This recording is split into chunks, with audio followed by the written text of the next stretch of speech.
You're listening to the DolphinsTalk.com podcast network.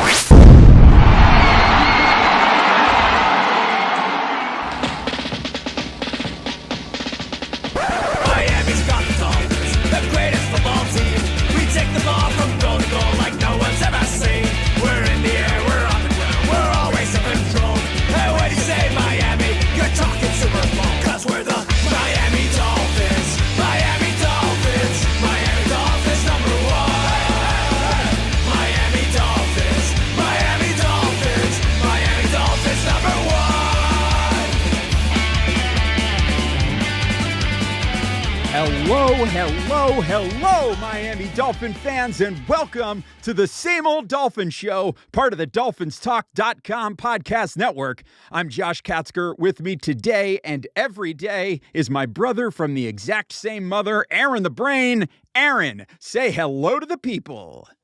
Hello to the people. It is after Christmas. We've gotten through it. And your Miami Dolphins gave everybody a wonderful Boxing Day evening with a 26-25 victory over the Las Vegas Raiders in Las Vegas. And Brain, there has been a lot of talk about what happened in the fourth quarter of this game and how everything changed and how there was just so much analysis of the big change that happened that helped the Dolphins win this game. And I have to say, I appreciate everyone and all of their thoughts about the fact that I changed my shirt at the end of the third quarter. And that is what allowed the Dolphins to turn everything around and win this game in Las Vegas. Dolphins Nation, you're welcome. Is this the shirt? This is actually not the shirt. I fought the urge. I was like, do I just leave this shirt on for the next week until the Buffalo game?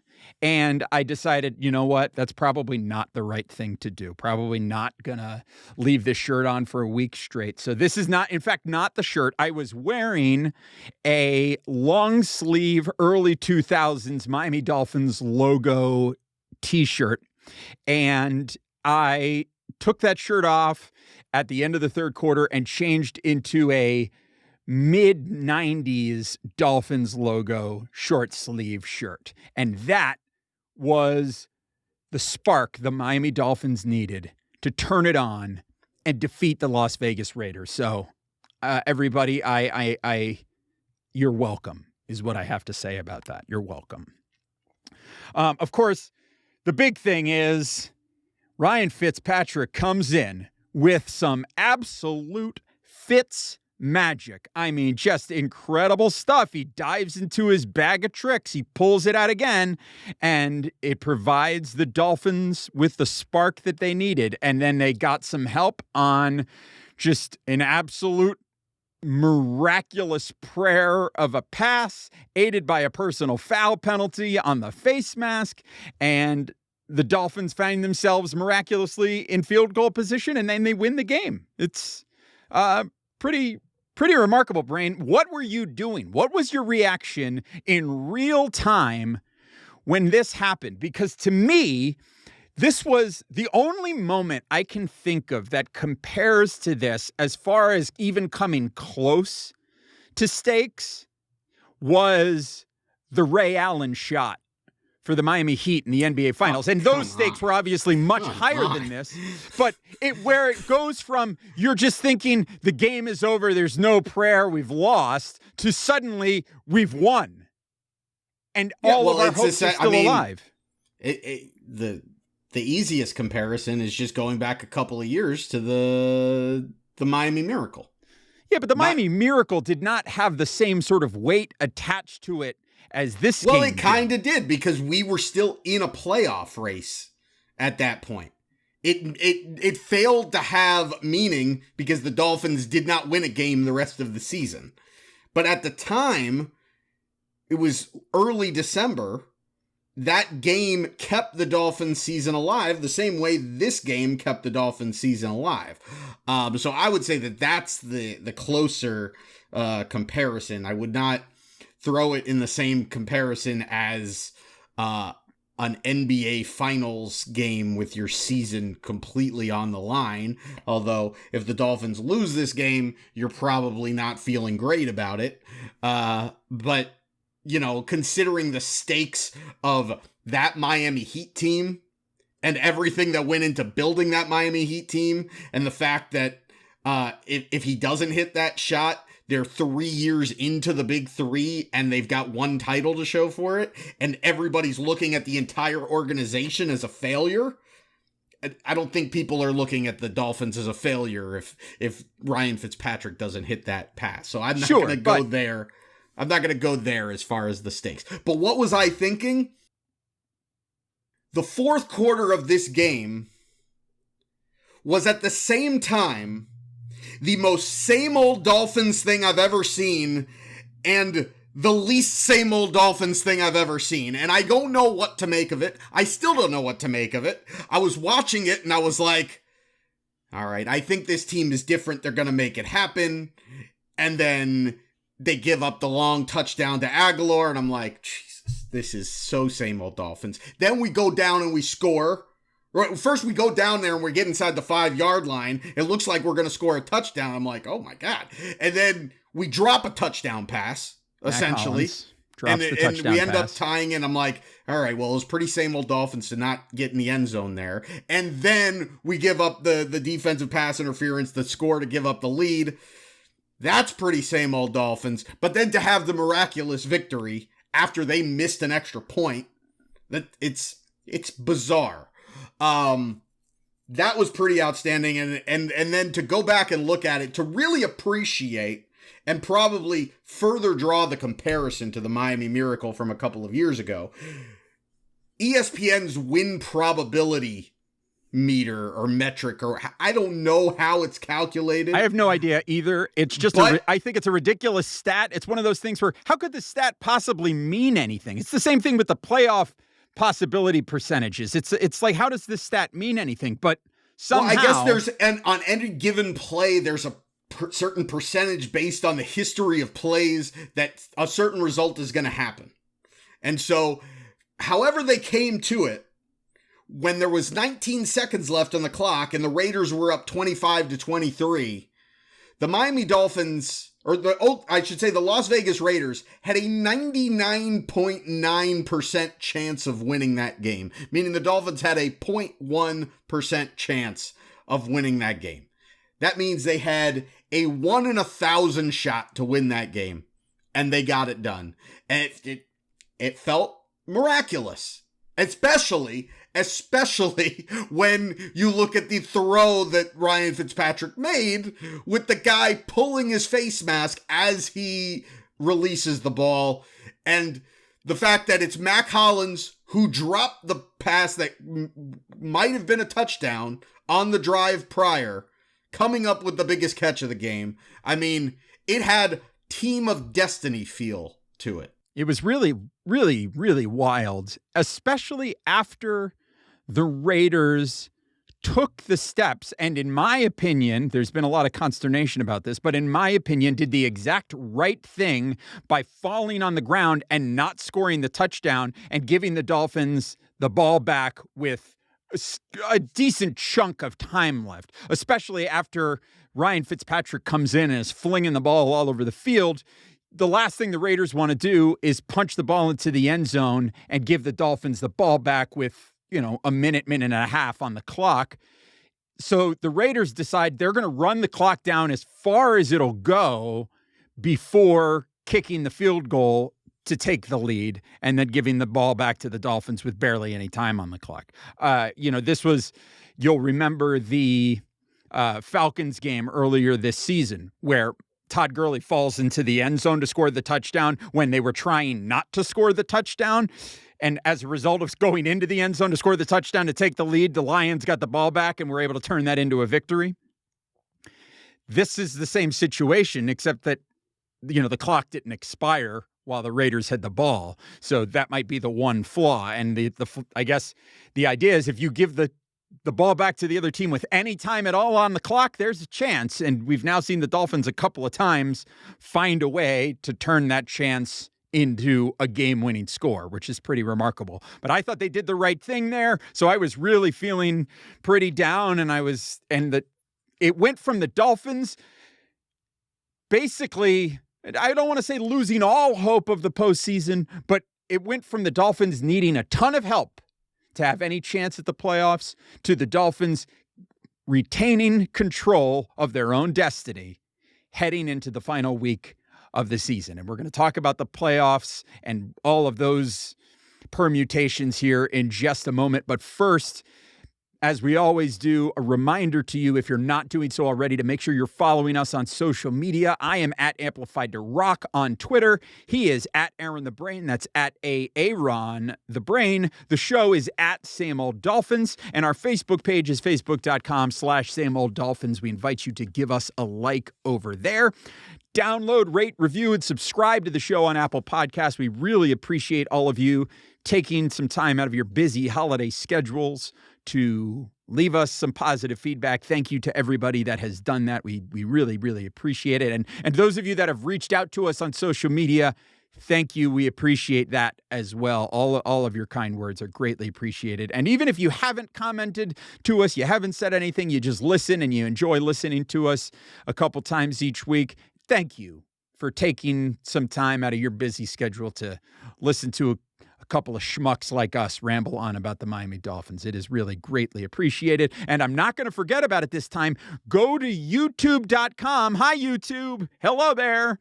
And make sure that you subscribe to the Dolphins Talk YouTube channel. Do a search for Dolphins Talk, all one word. You will find us there. And you can find every episode of the Same Old Dolphins Show up there on the YouTube channel for Dolphins Talk. And of course, dolphinstalk.com is your one-stop shop for all things Miami Dolphins. Make sure to visit dolphinstalk.com each and every day for all of the latest Miami Dolphins news and information. And now it is time to get into the good, the bad, and the ugly of this game. We are going to start today by talking about the bad. Then we're going to talk about the ugly, and then we're going to finish with the good, because this is the last show we're recording in the year 2020. Well, the last show we're recording together in the year 2020. I'll be doing a preview show for the Buffalo game later this week with a very special guest from dolphinstalk.com. And the Brain is going to be heading out on a little trip for New Year's Eve, but he may be able to get us a little segment with his thoughts on the upcoming game against the Buffalo Bills to close out the season. But so we want to end today's show on a positive note. So we're going to end by talking about the good. And so before we get into the good and the ugly, let's first start talking about the bad. And I think the only place to start this conversation is we got to talk about Tua. And when we say that his performance was bad, I don't mean that this is some sort of judgment on the player himself, but as far as what he was doing in this game on Saturday, it was not a particularly good performance by Tua. He seemed hesitant. He seemed unwilling to throw the ball downfield and really try to take some shots against this Raiders defense. And we're noticing that that's a little bit of a trend with Tua. And as a result, after 3 quarters, Brian Flores pulls him out of the game, brings in the relief pitcher, Ryan Fitzpatrick, who comes in and, leads the Dolphins to a victory, which, ultimately the way in which it was won was pretty unlikely. But, so this was not a great performance by Tua, Bryn. No, it wasn't. And, you can look at his numbers and you can like the completion percentage, and you can look at his QBR and say, hey, he had a better QBR than Derek Carr did. But I don't think that tells you the story of what was happening in this game. And look, there are issues with the play calling as well. It is not entirely on Tua, but not every single passing play that was called was designed to be thrown 5 yards and in. There were opportunities for Tua to make some throws down the field, and he played it safe. And then the couple of times that he did throw the ball beyond 10 yards, frankly, it was ugly. He had a throw that some are going to call it a drop by Mac Hollins. I think it would have needed to be a great catch and not necessarily one that you can really expect Mac Hollins to make. And the thing that you need to discern here is that it is different when you throw the ball low because it is a tight window and it's the only place the ball needed to be or could have been to give the receiver a chance to make the catch to avoid a negative play like a pick or a batted ball. Mac Hollins was wide open on that play, and there was a clear lane to throw, and Tua was not encumbered by pressure or anything. The ball was just low. It was underthrown. And he also had another ball where Mike Gesicki was running down the seam, sort of a corner route, and he underthrew that one, and it nearly got picked off. So Tua had a couple of throws. I think he maybe had 3 throws that went beyond 10 yards in the air, and I don't think he completed any of them. And a couple of them were flat out ugly. And then you add on to the fact that behind in the game, late in the third quarter, he's holding on to the ball when guys are running open. He looks unsure of where to go with the ball. And it felt like the game was starting to slip away at that point. And honestly, I was surprised that Brian Flores made the move when he did.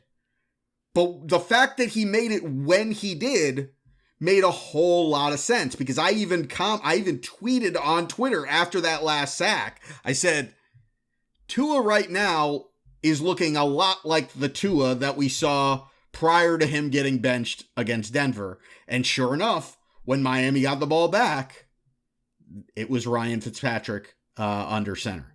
And so Tua did not get benched for no reason in this game. He had a bad game. I won't say it was an awful game. I don't think he was awful. And part of me wishes that he would have gotten the opportunity in the fourth quarter to bounce back, because I think at some point, and we'll get into this, at some point, they're going to need to allow Tua that opportunity to do that. But the fact is, he was struggling. You've got Ryan Fitzpatrick. Ryan Fitzpatrick was brought in to give the team a spark. He gave them that spark, and they won the game because of it. Hard to get on Brian Flores for that. Yeah, and I think this is the conversation that we're going to have now for a little while. And you see, it seems like everybody with any kind of platform and any kind of opinion, whether it's about football or about the Dolphins, has been opining about the Dolphins quarterback situation and saying either that Flores needs to just go with Ryan Fitzpatrick and let him be the starter, or then you're also getting the more nuanced sort of evaluations of the situation. And I tweeted out a couple of different things this afternoon on Monday from a couple of people. One from Kevin Dern from right here at Dolphins Talk, and also Chris Kaufman put out a thread. And basically what it boils down to is that, as you can imagine, as is often the case, is that this conversation is one that needs to be a bit more nuanced. It feels like the Dolphins are confident going with Tua as their starter and going with a certain set of concepts that they're going to run with Tua on offense. And if those things work out, great. Dolphins get the win. And if things don't work out, they know that they've got Ryan Fitzpatrick in their back pocket. But what it ultimately boils down to, and the reason that Tua is the guy that is best equipped to be the starter, is because the floor with Tua is higher than it is with Ryan Fitzpatrick, because with Ryan Fitzpatrick, he's going out there and throwing interceptions all over the field because he is such a gunslinger, and that is his mentality, that he is more prone to those kind of killer backbreaking turnovers. Whereas Tua, at least at this point in his career, because of his, whether you want to call it discipline or you want to call it reluctance to throw the ball into tight windows, he is less inclined to make that risky pass.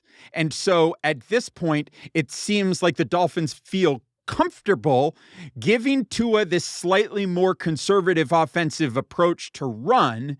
And if it gets to a point where it doesn't work, which has happened twice in the 7 games, it has happened 2 times, happened against Denver and happened against Vegas on Saturday, the Dolphins have, Flores has made the decision to pull Tua from the game and bring Fitzpatrick in.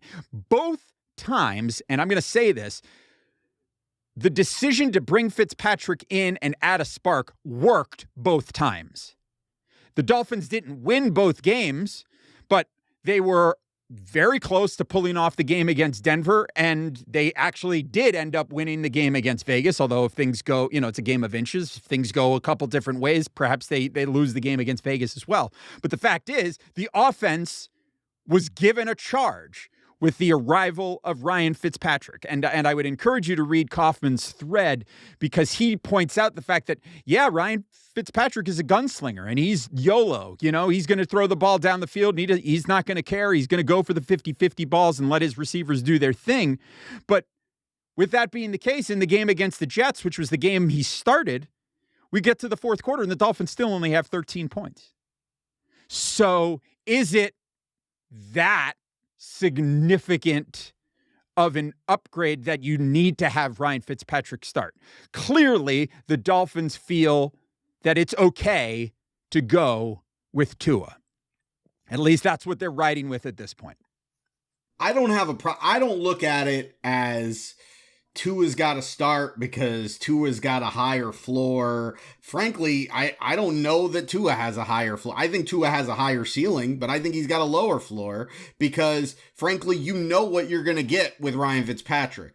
If the floor with Ryan Fitzpatrick is he's going to throw a couple of interceptions, but he's also going to drive you down the field for a couple of touchdown drives, I think his floor is higher than a Tua floor of he's just going to dink and dunk and we're going to have a bunch of 3 and outs and drives that go nowhere. And we fail to move the ball. Frankly, I think that floor is a lot lower. But the thing with Tua is that when Tua gets into a rhythm, his ability, his accuracy is just on a different level. And his ability to make people miss, get on the run, and then still make throws on the run and still be accurate on the run, I think is a special trait that Fitzpatrick doesn't possess. And so I think Tua's ceiling is higher, but Fitzpatrick has a higher floor. The thing is that they made the decision that they're going to go with Tua, and I think they're committing to that decision, but at the same time, they're not pigeonholing themselves into this idea that just because the starting quarterback is the starting quarterback doesn't mean he's immune from being replaced in that given game. And they're still treating it as a learning experience, which is if Tua is going to make the same mistakes over and over again, they're not just going to keep throwing him out there and allowing him to make those mistakes, particularly in a really close game when your season is on the line because you're in a playoff race, when you also have a known commodity in Ryan Fitzpatrick back there. And so I don't necessarily have a problem with it, but when they did it the first time against Denver, we said, well, this is something that it's not really a big deal if it happens once. But if a trend starts to appear, this could be a problem down the road where at a certain point, Tua is going to start looking over his shoulder and realizing if he doesn't make enough plays, he's going to be pulled and he's going to start pressing. Frankly, I think he looked like he was starting to press in the third quarter because he knew that this move was coming. So I think we've already started to see it. Now, I don't think it's a horrible thing right now. I think Tua is a really great teammate. Ryan Fitzpatrick is a great leader and mentor. They have a really good relationship, and the locker room seems to be very together right now as a unit. And I think they're behind Brian Flores 100%. So I don't think this is a problem right now, and I don't think it's a problem for the rest of the season. Where this becomes a problem is if this lingers on to next year. And so one of two things has to happen next season. We could ride this Ryan Fitzpatrick train as long as it takes us. And hell, if it takes us all the way to the freaking Super Bowl, I know it's not taking us to the Super Bowl, but if it does, if by some miracle, the Ryan Fitzpatrick train, the Woodstock, 2.0 train takes us to the Super Bowl, then it's fantastic. But next season, look, you drafted Tua number 5 overall. You're going to get him some weapons. You're going to hopefully get him a little bit more of an upgrade on the offensive line. This offense hopefully will have another year under, whether it's Chan Gailey or somebody else that comes in that's running a very similar system so that they don't have a third playbook in 3 years. You're going to have that. You're going to have a whole offseason for Tua. Next season, 100% needs to be about this being Tua's team. And that means one of two things. It either means that Ryan Fitzpatrick is strictly your backup quarterback that does not come in unless Tua gets hurt, or Ryan Fitzpatrick cannot be on the roster next year, because at a certain point, it will become a quarterback controversy. It will split the locker room. It will affect your quarterback. And even more important than that, it's going to affect the decision and the grading out of Tua when you're making the decision as far as the future of this franchise. Is Tua the franchise quarterback? Because Ryan Fitzpatrick's not going to be here for 5 years. At a certain point, you got to know what you've got in your starting quarterback, and you're not going to know that if every time he gets into an adverse situation, you're pulling him at the beginning of the fourth quarter. Great quarterbacks, a lot of great quarterbacks, will have games where they're struggling, and it's into the fourth quarter, and then a switch goes off, and they're able to turn it around. We don't know if Tua has that in him, to be perfectly honest. The only game that we've really given him the chance to do it was the Arizona game, and he did it. Now, the difference is he was playing well in that Arizona game before the fourth quarter, and it was more of a continuance of the way he had already been playing, where he was playing well and he took it to a new level in the clutch. But we didn't give him the chance in the games that he hasn't played well to turn it around himself. And if you don't give him that opportunity, the moment's always going to be too big for him.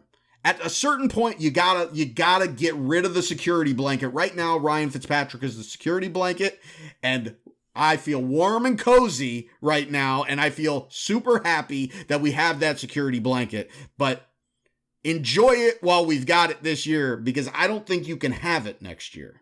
Yeah, and I think that's something.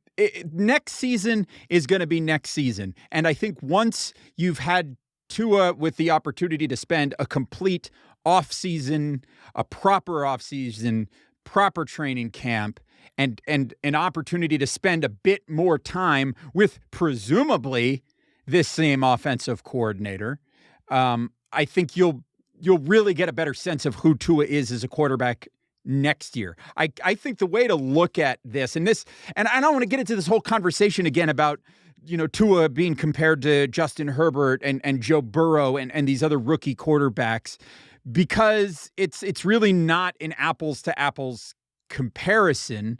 And you can't say that because a rookie quarterback has put up great performances, even historically great performances, as Justin Herbert has done this year as a rookie, you can't say that that is necessarily going to dictate who that quarterback is going to be for the remainder of his career. A lot of quarterbacks, there have been rookie quarterbacks who have had great rookie seasons and then completely fallen off a cliff. I mean, look at Carson Wentz. Granted, he got hurt. Look at Robert Griffin III. Again, another quarterback who got hurt here. But there are plenty of stories of quarterbacks who had fantastic rookie seasons and then fell off a cliff. And then there were also plenty of stories about quarterbacks who didn't have great rookie seasons. Look at the Drew Breeses, the John Elways of the world. These are not quarterbacks. Peyton Manning. These are not quarterbacks that had incredible blow you away type of seasons right at the beginning. And so what I'm saying is not necessarily that I expect Tua to become one of the greatest quarterbacks of all time. We don't necessarily need him to be that. Do I hope that he becomes one? Absolutely. But he's not, based on what we've seen so far this year, he is not one of the greatest quarterbacks of all time, and he's not one of the worst quarterbacks of all time. He's a rookie quarterback playing like a rookie quarterback. And yes, it's skewed because of the kinds of performances and the kind of numbers that Justin Herbert is putting up this season. But again, the situations are apples and oranges. So you can't look at what Herbert is doing and go, oh, Tua's not the guy. What is largely happening here is confirmation bias from a lot of people. You've got a lot of people who had their doubts about Tua, whether it was his health, whether it was his skills, whatever, who had concerns about him coming in, who are now seeing sort of this tentative, reluctant play from him, who are now saying, oh, yep, this is exactly why I didn't like him. There were better options out there. And I mean, 90% of people will have told you that Tua was the better prospect than Justin Herbert coming into the draft. Anyway, I don't want to get into that, bogged down in that conversation anymore. I want to move on. We've still got some other things that we need to cover from this game. Because unfortunately, Tua wasn't the only one that had a sort of bad performance. You've got another one that you want to share, Brent. Yeah, Byron Jones. Look, Byron Jones has gotten a lot of credit this year. He's a really good cover corner. But with the game on the line, 2 big plays by the Raiders, and both of them came at the expense of Byron Jones. Both of them had questionable calls. But at the end of the day, Byron Jones gave up, an 85-yard touchdown to Nelson Aguilar, and then had a huge defensive pass interference that ultimately set up the go-ahead field goal by the Raiders that gave them a 99.9% chance to win the game. And this is not like this is the first time that we've seen Byron Jones struggle when tested. Here's the thing with Byron Jones. We'll talk till we're blue in the face about how one of the reasons that Xavier Howard gets tested so much, in spite of the fact that he is an unprecedented ball hawk and is arguably the defensive player of the year, one of the reasons he gets tested so much is because Byron Jones is so physical and so good in coverage. The problem is that as great as Byron Jones is in coverage, when the ball gets in the air, he is not great. And frankly, he's not good. He seems to choke. He gets nervous. He starts to grab. He does not pick the ball off. This is not like a 1-year thing with him. He has terrible ball skills, and it's because instinctually he seems to shut down when the ball is in the air. And so when you see these plays that are essentially 50-50 balls against Nelson Aguilar gets the better of him because Byron Jones, frankly, chokes when the ball is in the air. He just simply, he does not play the ball well. And look, the touchdown that Aguilar scored, you could make an argument that there was a push-off.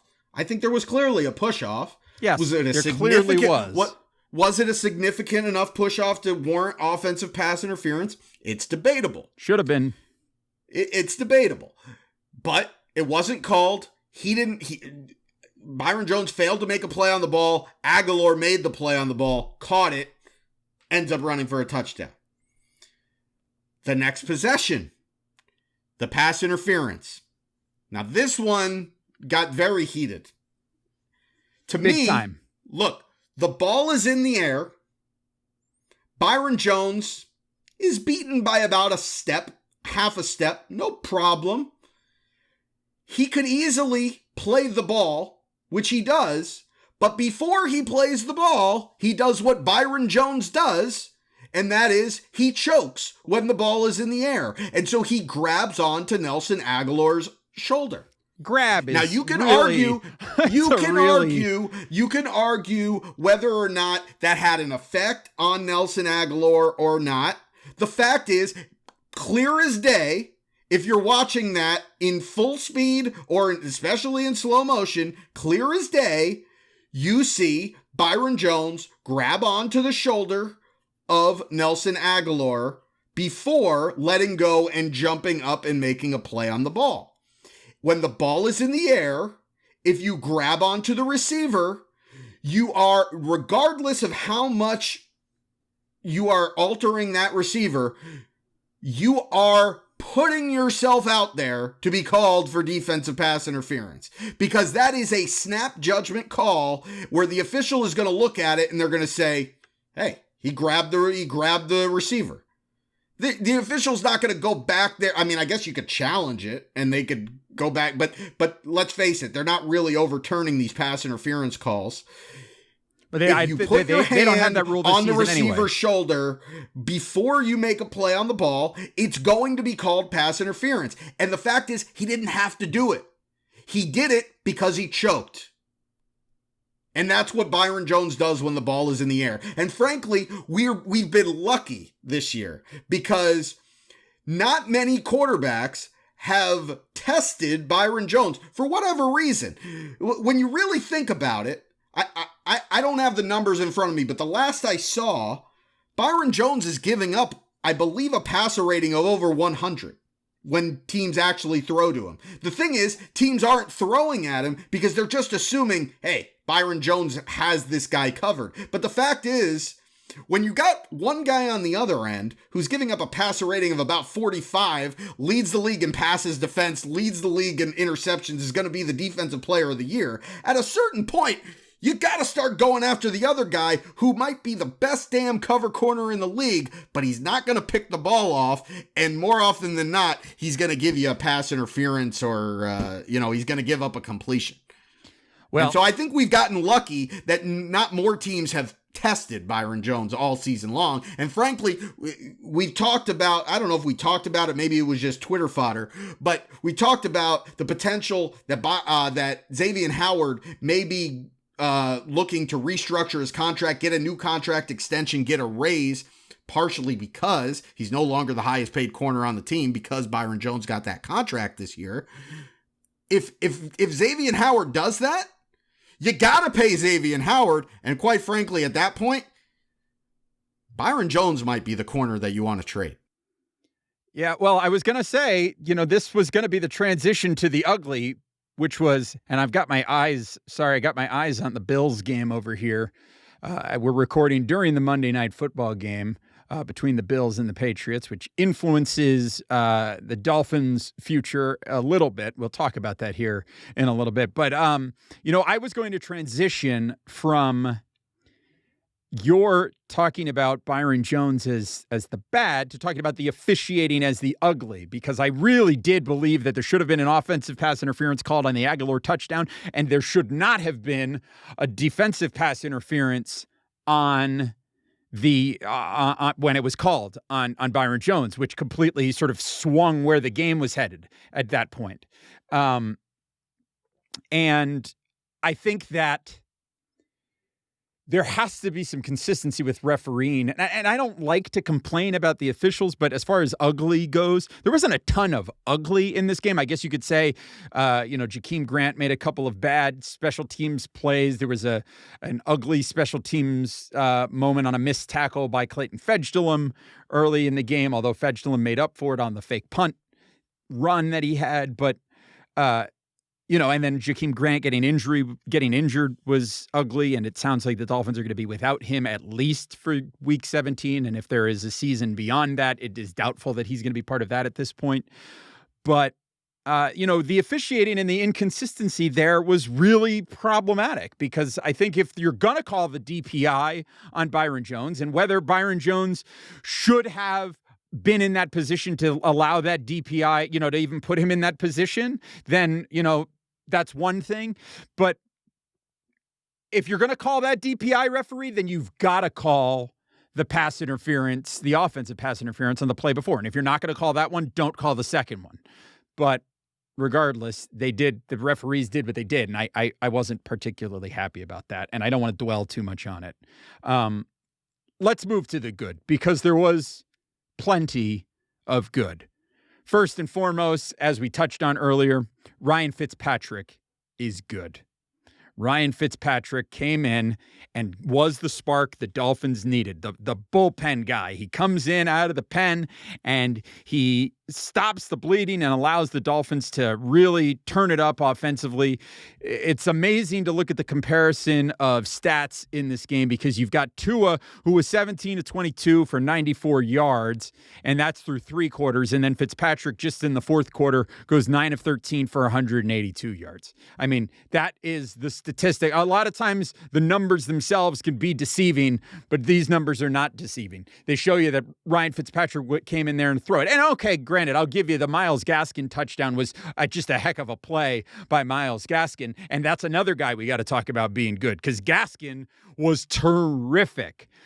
A lot of people were calling for Ahmed to remain the guy who get the bulk of the carries at running back in this game, because of the performance that he had put in the previous week against New England. But let me tell you something, this guy, Myles Gaskin, came in and he was just a ball of fire. And when he's in the backfield, he offers the additional pass protection that we talked about. That is definitely an upgrade over what Savon Ahmed offers.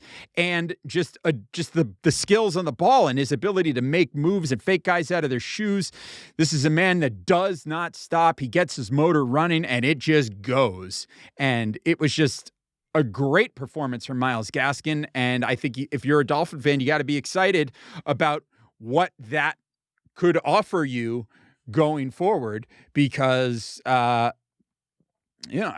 Myles Gaskin, I don't want to say he's the long-term answer at running back in and of himself, but he could certainly be part of whatever the long-term solution is at running back for the Dolphins. And he could be part of this backfield next year, perhaps leading the way for a rookie running back, perhaps, working in committee with a rookie running back. But Myles Gaskin, there have been times this season where I thought, Myles Gaskin's just a guy. He's just a guy. He is, at least in this game, and at least up against Savon Ahmed and the other running backs that this team has had this season, Myles Gaskin, fantastic on Saturday night. Myles Gaskin is not just a guy. Myles Gaskin is a good running back. Now, is Myles Gaskin ever going to be an elite running back? I don't know. I think, you would need a lot of things to go, if the offensive line was elite and the Dolphins wanted to run the ball 30, 40 times a game, and Myles Gaskin was the lead dog there and he had the opportunities, I think he could certainly be a Pro Bowl caliber player. I don't know that will ever be in the cards for Myles Gaskin, but I certainly believe that he is a good running back. And a capable running back to be a starter on a good running team in this league. And looking just this year, look, this is a guy who came into the season as the 3rd string running back.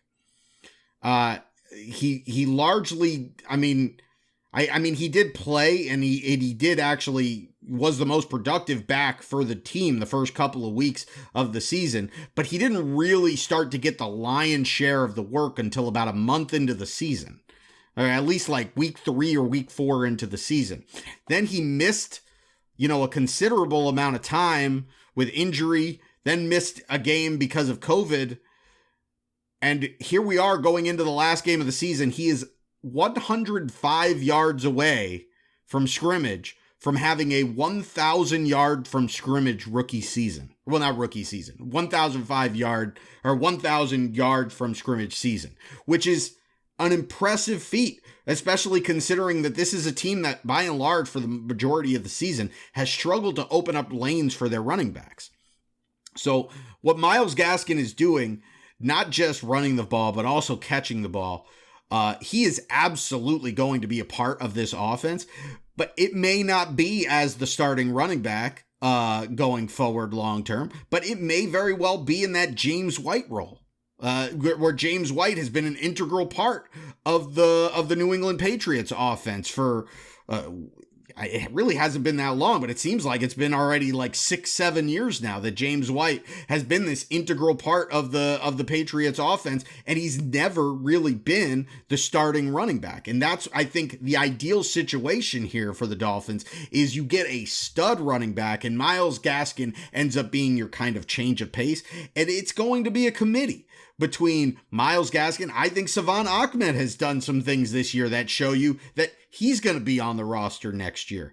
And the Dolphins can really have a young running back committee going forward next year with those two guys. I think even Patrick Laird, I think, has his role on this team and is a nice little backup running back. And I think if you go into next year with Myles Gaskin, Savon Ahmed, and Patrick Laird, and then you add in a stud running back that you draft in, let's say, the first round, maybe the second round, now I think you've got a really good stable of running backs, and it's just a matter of, tightening up that offensive line, which I frankly give them some credit. Over the last month, this Dolphins rushing offense has not been bad. Over the last month of the season, and this is what you want. You always say when you get to December and you get to playoff time, you got to be able to run the football. The Dolphins have been able to run the football the last few weeks, and that's pretty exciting. And a lot of that goes to Myles Gaskin and Savon Ahmed, and frankly, the offensive line deserves a little bit of credit there as well. They absolutely do. Everybody. I mean, it's just been a really great performance from the Dolphins backfield and that Dolphins offensive line. And I mean, if there's an aspect of this team that you're really excited to see how they move forward, it's that offensive line. Really excited to see how they progress moving into next season. Of course, all of the good didn't happen in Vegas. Obviously, the come from behind victory, the miracle win, that's all good. But the Dolphins had a lot of good go their way in addition to what happened on the field in Las Vegas, because on Sunday, basically every single thing that could have happened to give the Dolphins some playoff cushion happened. The Baltimore Ravens defeated the New York Giants. Okay, that game actually is pretty inconsequential because as it stands, if the Ravens had lost that game and then won in week 17 and the Dolphins lost to the Bills, the Ravens would end up having the strength of victory tiebreaker over the Dolphins. So that game ended up being meaningless. But Saturday night, we find out that the Cleveland Browns had a COVID outbreak. They had a player test positive for COVID, and all of the Browns receivers were considered close contacts and had to quarantine and were not able to fly to New Jersey to take on the Jets on Sunday. So the shorthanded Browns traveled to the Meadowlands, where they lost to Adam Gase and the New York Jets 23-16. So the Browns, huge loss. And the other thing about this that is remarkable is that by winning this game and with the combination of the Jaguars losing to the Chicago Bears, the Jets clinched not being able to have the first pick in the draft, which is amazing. So in addition to helping the Dolphins out by hurting the Browns, the Jets make sure that Trevor Lawrence is not coming to the AFC East. Fantastic news. Additionally, the Pittsburgh Steelers defeated the Indianapolis Colts. Now, if had the result gone the other way, there was a chance that the Buffalo Bills could clinch the number 2 seed in the AFC playoffs, and we're going to talk about this in a minute. They could have clinched this week. Because Indianapolis lost this game and Pittsburgh won it, the Bills cannot clinch the number 2 seed, which, so there's still a chance they rest players. We'll talk about that shortly. But at any rate, the Colts losing is a positive thing for the Dolphins. Additionally, on Sunday Night Football, the Green Bay Packers pretty much just blew the Tennessee Titans out of the building. So the Titans lost as well. So just looking at the playoff picture, the Dolphins now have a pretty clear way into the playoff, right? We already know if they beat Buffalo, they're in. But the thing to look at it, the way to look at it really, is that in order for the Dolphins to miss the playoffs now, 4 games have to go the wrong way in order for the Dolphins to miss the playoffs. Because if the Dolphins should lose to Buffalo, they still get into the playoffs if the Browns, Ravens, or Colts lose their Week 17 game. Okay? So obviously the easiest thing is go into the game in Buffalo, win in Buffalo, you make the playoffs. Okay, that's obviously idea number 1. That's what you really want to do. But if the Dolphins should lose to Buffalo, and, let's be honest, that's a tough place to go and win a game, especially, and Buffalo is, a lot of people are touting the Bills as one of the very best teams in the NFL, and I think that's probably fair. Perhaps they're Super Bowl contenders. Perhaps they're the team that's set up best in the AFC to knock off the Chiefs. Whatever. This isn't a Bills podcast. We're not going to spend time talking about that today. But if the Dolphins lose, they can still get into the playoffs if one of those other teams were to also lose. But this is where things get a little tricky, is that all of these results are pretty difficult. I mean, the Colts are 14-point favorites at home against the Jacksonville Jaguars. The Ravens are 11-point favorites at home against the Cincinnati Bengals, who are on a 2-game winning streak, incidentally. Perhaps the best chance for the Dolphins to get some help outside in Week 17 is now that the Browns lost that game to the Jets, they have a huge game against the Pittsburgh Steelers in Week 17. Now, the Pittsburgh Steelers just snapped a 3-game losing streak to win this game against the Colts on Sunday. That's big. A lot of people are speculating because they got forced into having a bye very early in the season that the Steelers might use this as an opportunity to rest their players. That's a possibility. Another possibility that I would pose is that the Pittsburgh Steelers have been playing such poor football for the last 3 weeks. If you've seen any kind of Pittsburgh Steelers game, you've seen them be very bad. And suddenly, in the second half of this game against the Colts, their offense came to life. So perhaps there's an argument to be made that maybe Mike Tomlin doesn't want to give his players a week off now that they found something and then just trust that it'll still be there in 2 weeks. That maybe he wants to go out and let his team give it all they've got against the Browns. Maybe that's a possibility. Either way, the Browns, are they at home? Yes, they're at home. The game is in Cleveland against the Steelers, but that might be the best chance of the Dolphins getting help elsewhere in Week 17. Again, the idea here is there's just some cushion for the Dolphins should they fail to beat Buffalo on Sunday. But that wasn't the only good news. There was more good news on Sunday. The Carolina Panthers defeated the Washington football team. Well, what does that have to do with anything? This is what it has to do with. It makes them being a team in the NFC South, gives them a stronger record. Therefore, the Atlanta Falcons, who also lost to Kansas City, but with Carolina having a stronger strength of schedule, that means that the Houston Texans, who lost to the Cincinnati Bengals, now possess the third pick in the NFL draft. But except that the Texans don't possess that pick. The Miami Dolphins do. The Dolphins currently hold the Texans' pick. And so the only way that that pick could get worse is if the Texans win on Sunday. And the Texans are matched up against the Tennessee Titans, who, because of their loss on Sunday to Green Bay, have to win to make it into the playoffs. So there is a very real possibility that your Miami Dolphins could win on Sunday and go to the playoffs and also possess the third pick in the 2021 NFL Draft. There was a lot of good news on Sunday.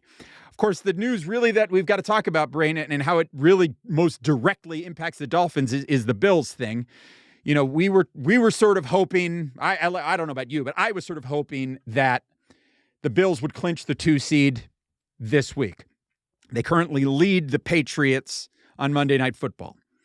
Because if they had wrapped up the 2 seed this week, there'd be literally nothing for them to play for next week. And with not having a bye, it is likely that they would rest players. Now we've got this situation where they're coming into this game against the Dolphins, knowing that they need to equal or better the Steelers' result in order to secure the 2 seed. And knowing that a loss could see them, depending on what happens today, the loss could see them drop all the way down to as low as the 4 seed. As it stands right now, if the Dolphins win on Sunday against the Bills, the Dolphins will be the 5 seed in the AFC. And so there's a world in which the Dolphins beat the Bills on Sunday. Bills finishes the 4 seed in the AFC. The Dolphins finishes the 5, and then they turn around and basically both teams just hang out in Buffalo for a week because the next week's game will be a playoff game in the same stadium between the Dolphins and the Bills. So the question really becomes how much, Brain, and maybe we'll talk about this as we get later into the week and we get prepared for our preview and we get a little bit more clarity, if we get some more clarity about how these teams want to proceed. But maybe there's a hope that the Bills will say, you know what, this 2 seed is not worth, really pushing ourselves for. Let's rest. Let's give our guys some rest, and we can, we'll rest it and we'll fight hard in the playoffs. So, first off, there's also a world where the Bills, there's a couple other worlds here. There's a world where the Bills lose this game tonight. They win that game next week against Miami, and then they still play Miami the following week as a 3-6 matchup. That's true. There's also a world where the Bills win today, they lose next week. Wait, they win today. No, they win next week, and the Dolphins, but they still end up as the 3 seed.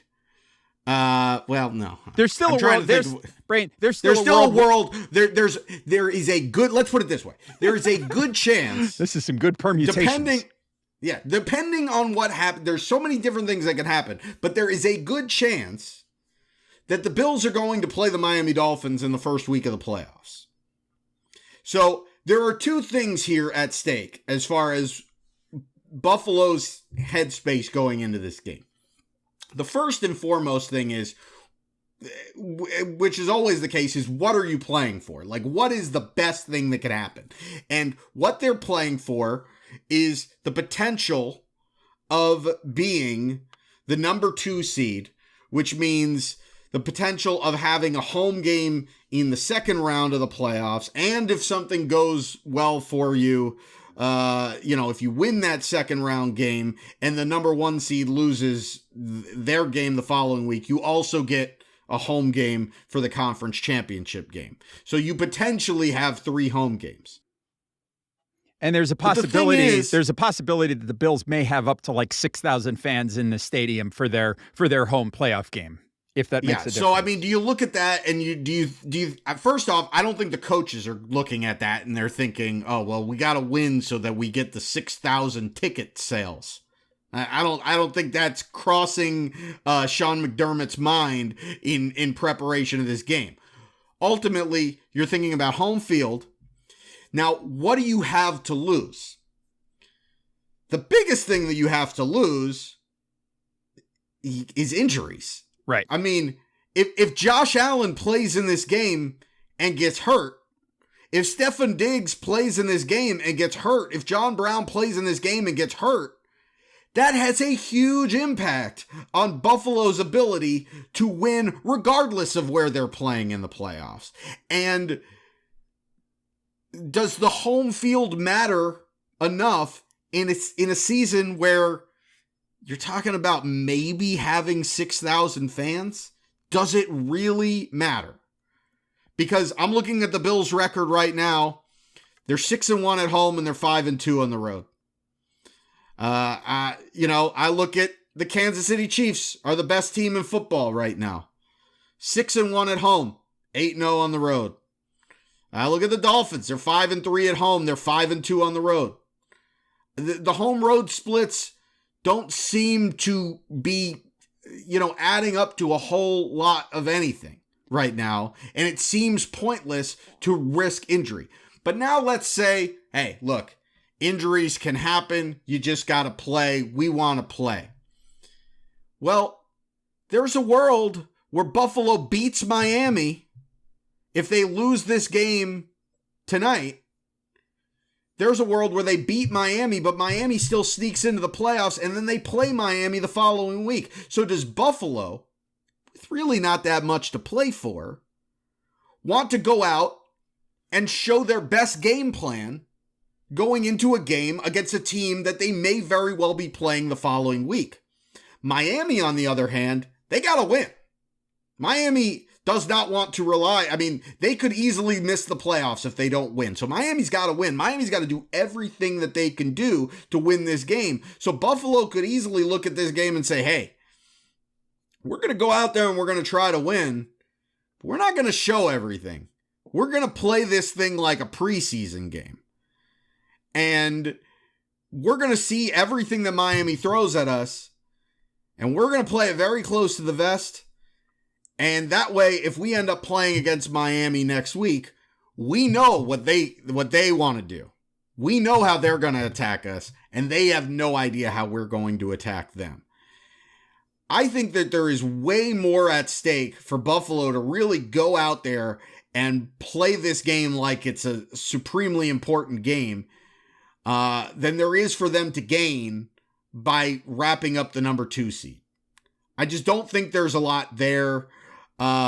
It would be a different story if this was last season or every season before that, where the number 2 seed was getting a bye.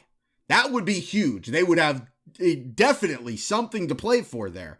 But without the bye, I don't think there's a big difference between a 2 and 3 seed. I don't think that there's much difference between playing in Pittsburgh and playing in Buffalo. But hey, time will tell on this one. But if I'm Sean McDermott, regardless of what happens, and here's the other thing. Yeah, like you were saying, Buffalo could end up being falling to the 4 seed, and Miami would be the 5 seed, so they could play that way too. I just don't think there's much. If I'm Sean McDermott, I'm treating this game like a preseason game. Maybe I'm putting my starters out there for like a quarter or a half, but I don't know. Even then, it's like, why even play them then? Yeah, and like I said, I think you're treating it like it's a 4th preseason game. You're resting all of your significant players, and you're going to go out there and you're going to try to win. You're going to compete, but you're not going to show a lot of anything, and you're going to go out there and you're going to play with backups. Yeah, you're going to play it close to the vest, like you said. Treat it like a preseason game. And, the thing that I was thinking about as you were talking about this is, wouldn't it be interesting if the Dolphins decided, because of the fact that there's the real possibility that they could end up facing the Bills in back-to-back weeks. Wouldn't it be really interesting if the Dolphins decided to run Ryan Fitzpatrick out there next week on Sunday against the Bills, win the game, and then go to the playoffs and start Tua? Wouldn't that be interesting? I couldn't imagine. I cannot imagine what the Dolphins Twitter meltdown would look like if that happened. Look, I give Brian Flores a lot of credit, and there's a lot of things that I'm going to give him the benefit of the doubt on. If he did that, it would be dumb. Well, it would be dumb. It would be dumb. There's no way around. If Ryan Fitzpatrick, first off, no matter who the starting quarterback is in this game, which is obviously Tua, if Tua goes out there and plays really well and the Dolphins win, Tua's starting the next week. If Absolutely, he doesn't, 100%. That's dumb. And if they start Ryan Fitzpatrick and Ryan Fitzpatrick plays really well and they win, and then Ryan Fitzpatrick, after essentially leading his team to his first playoff berth, ends up getting benched, it's not only dumb, it's disrespectful. Absolutely. Listen, I know you said it was very tongue-in-cheek, but I think that Flores is doing a very good job with how he's managing this situation. It is a unique situation. It is different than other rookie quarterback situations, and I think he's largely handling it very, very well. And he's even said, he's gone on the record at the press conference after the game on Sunday. He said Tua's the starter. Tua's the starter. And it seems like this is the way that he's rolling. And if that's how he wants to roll, then so be it. Let him roll that way. And, we'll see what happens. We'll see what happens. All we know is that the Dolphins had very, very poor odds of winning that game in Vegas at one point.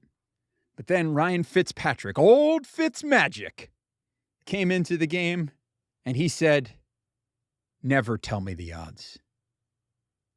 Just like Han Solo. And guess what? That's going to wrap us up for this week. Brain, this is the last time that people are going to hear from you and me together this year. Again, hopefully we'll get a segment from you to preview the Buffalo game later in the week that we will attach to the show that I am recording on Thursday on New Year's Eve with a special guest from DolphinsTalk.com. You'll just have to stay tuned to make sure you're subscribed to the show to make sure that that arrives in your earballs as soon as it is released. But for now, I encourage you, it's still the holiday season, so relax, enjoy, take care of yourselves and each other, and we will talk to you again next time. Bye-bye, everybody. Go Dolphins!